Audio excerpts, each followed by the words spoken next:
Welcome to your daily English. Good morning, sir. May I see your boarding pass and passport, please? Oh no, I think I left my passport in the waiting area. Don't worry, sir. Please stay calm. Do you remember where exactly you left it? Yes, I was sitting near gate 12. I think it's on the chair next to my bag. Okay, sir. Please stay here for a moment. I'll call the ground staff to check. Thank you so much. I'm really worried. It's all right, sir. It happens sometimes. Could you please tell me your full name and seat number? My name is Jasper Drake, seat 22A. Got it. I've just informed the staff.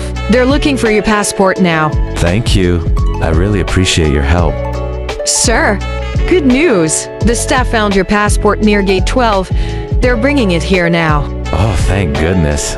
That's such a relief. You're very welcome, sir. Once you have your passport, we'll help you board safely. Thank you so much for your kindness. My pleasure, sir. Please take your seat once you get your passport. Enjoy your flight. I will. Thanks again. Thank you. Please subscribe.